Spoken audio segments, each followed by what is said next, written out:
नमस्कार, मेरा नाम आलोक है। आप लाइव सिटीज़ देख रहे हैं।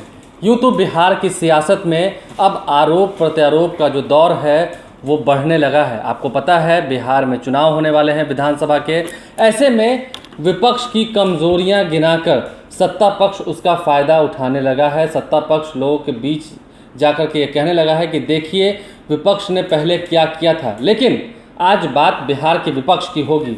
नेता प्रतिपक्ष तेजस्वी यादव भी ऐसे ऐसे काम कर रहे हैं। 5 ऐसे बड़ी बात हम आपको आज बताने जा रहे हैं जो कहीं ना कहीं तेजस्वी यादव की मजबूती है और आगामी विधानसभा चुनाव में आरजेडी को इससे बड़ा फ़ायदा हो सकता है। देखिए, सबसे बड़ी बात यदि हम बात करें, पहले लोग ये कहते थे कि कहाँ छुपा है विपक्ष, कहाँ है विपक्ष, विपक्ष किस बिल में खो गया है, किस बिल में जाकर के छुप गया है। तो अब इन सभी सवालों का जवाब जो है आप देखते होंगे, लगातार बिहार का जो विपक्ष है वो सक्रिय है, सड़कों पर है। तस्वीरें भी आप देख रहे होंगे, साइकिल मार्च किया जा रहा है। आज पहली बार ऐसा नहीं हुआ है, इससे पहले भी जब डीजल के दाम बढ़े थे, तेल कंपनियों ने लगातार पेट्रोल और डीजल के दाम बढ़ाए थे, उस वक्त बिहार का विपक्ष सड़कों पर था। और तेजस्वी यादव जो कि पहले स्पोर्ट्समैन भी रह चुके हैं, वो खुद अपने भाई तेज प्रताप यादव के साथ साइकिल चलाते हुए पटना की सड़कों पर दिखते हैं। कभी वह फल मंडी पहुँच जाते हैं, कभी कह सकें तो इन सभी चीज़ों पर ध्यान कहीं ना कहीं जो फोकस है वो विपक्ष ने लगाया है। इसलिए अब फिलहाल सत्ता पक्ष ये सवाल नहीं पूछ सकता है कि विपक्ष कहाँ है। हाँ, भले ही सत्ता पक्ष को जवाब देने में थोड़ी कठिनाइयाँ हो रही होंगी, क्योंकि दूसरा जो बड़ा मुद्दा है वो भी तेजस्वी यादव ने लोक लिया है, उद्योग और कारखाने का। अक्सर वो अपने भाषणों में कहते रहते हैं, कहाँ है उद्योग और कारखाने, कहाँ हैं। बिहार में 3 उद्योग हैं बड़े बड़े, वो भी उनके पिता लालू प्रसाद यादव के द्वारा लगवाए गए हैं। 15 साल में आखिर बिहार में उद्योग क्यों नहीं लगा। और पोस्टर वार जो होता है, आप जानते हैं हर वक्त लालू प्रसाद यादव के परिवार की संपत्ति को लेकर के या फिर चारा घोटाला मामले को लेकर के अक्सर विपक्ष को घेरने का कोशिश किया जाता है। इन सभी बातों पर तेजस्वी यादव अब गौर नहीं करते हैं। और उनका भारत से कोई समझौता ना करते ये फैसला लिया कि वो लड़ाई को लड़ेंगे, चाहे वो पटना में रहे या उसको रांची में कारखाने में बंद कर दिया जाए, लेकिन लालू एक विचार है वो झुकने का नाम नहीं लेगा, बल्कि वो लड़ाई। तो आपने सुना, उद्योग कल कारखाने के बारे में पूछ रहे हैं तेजस्वी यादव, बेरोजगारी के बारे में पूछ रहे हैं तेजस्वी यादव, क्योंकि बात अक्सर सत्ता पक्ष विकास की बात करता है, विकास पुरुष बनने की बात करता है। लेकिन ऐसे में विकास कहाँ है? विकास तो तब होगा जब लोगों को रोज़गार मिलेगा, विकास तब होगा जब बिहार के लोग बाहर नहीं जाएंगे, पलायन रुकेगा। लेकिन पलायन तो बिहार में बढ़ा है, ये मानने वाली बात है, और बढ़ता हुआ अपराध कहीं ना कहीं विपक्ष को और मजबूती दे रहा है। अब हम आते हैं तीसरे मुद्दे पर, महंगाई बढ़ी है। लालू प्रसाद यादव की तरह कटाक्ष करना और हंसते हुए अंदाज में कटाक्ष करना, ये तेजस्वी यादव ने सीखा है अपने पिता से। महंगाई को लेकर भी जब पहले बीजेपी के लोग ढोल पीटते थे, सड़कों पर सिलेंडर लेकर के प्रदर्शन किया जाता था, उस वक्त पेट्रोल के दाम क्या थे, गैस सिलेंडर के दाम क्या थे, आप उससे वाकिफ़ हैं। और आज जब महंगाई बढ़ी है तब भी विपक्ष सवाल पूछ रहा है, यानी कि मुद्दों को पकड़ना विपक्ष ने बड़ी ही मजबूती के साथ सीख लिया है। आप लोग सब लोगों को पता है कि बीजेपी को महंगाई जो है डाइन नजर आती थी, अब जो है भौजाई नजर आ रही है।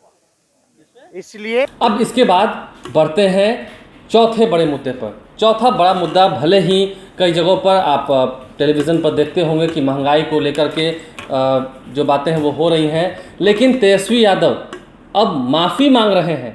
15 साल में ऐसी कोई बातें हुई होंगी जिसको लेकर के आपको दुख हुआ होगा, उन सभी चीज़ों को लेकर के तेजस्वी यादव माफ़ी भी मांग रहे हैं।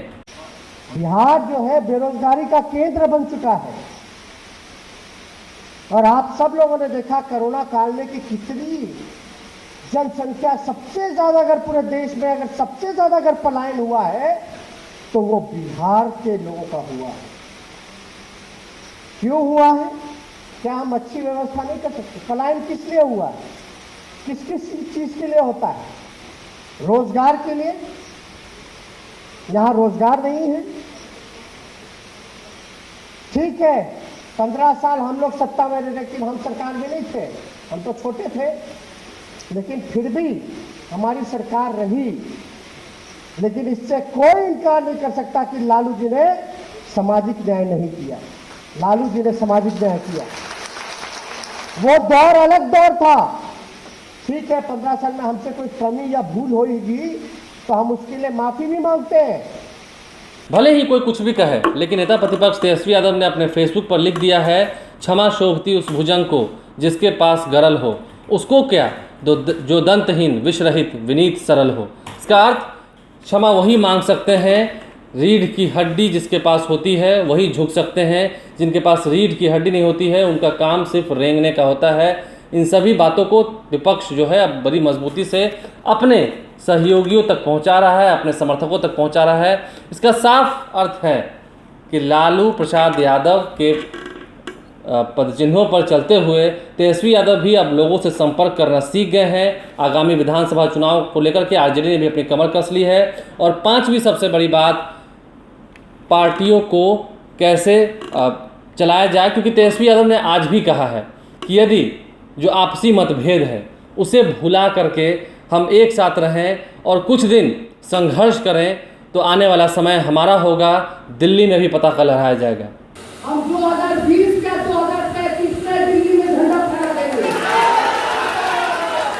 तो तमाम इन 5 बड़े मुद्दों के साथ हमने आपको इस वीडियो में बताया है कि आखिर कौन से वो 5 बड़े मुद्दे हैं जो विपक्ष को मजबूत कर रहे हैं। भले ही पोस्टर लगवा दिए गए हों सड़कों पर या फिर आरोप लगाया जा रहा हो, लेकिन माफ़ी मांगकर और जनता के सामने मुद्दों को रखकर, विकास के मुद्दों को रख कर के सवाल पूछा जा रहा है सत्ता पक्ष से, तो कहीं ना कहीं आगामी विधानसभा चुनाव जो है वो बड़ा मनोरंजन से भरपूर रहेगा, क्योंकि फिजिकल डिस्टेंसिंग का भी ख्याल रखना है। चुनाव आयोग तैयारियों में जुट चुका है। तो ऐसे में आरोप प्रत्यारोप का दौर चलता रहेगा। विपक्ष भी अपनी मजबूती बनाए रख रहा है और सत्ता पक्ष भी आईना दिखा रहा है। देखने वाली बात यह है कि जनता किसे चुनती है आगामी विधानसभा चुनाव में, किसके गले में विजय का हार पहनाया जाता है। आप लाइव सीरीज के साथ बने रहें, हमारे चैनल को सब्सक्राइब कर लें, साथ साथ फेसबुक पेज भी लाइक करें। इसके अलावा ट्विटर हैंडल पर लाइव सीरीज को लोग फॉलो करें। धन्यवाद।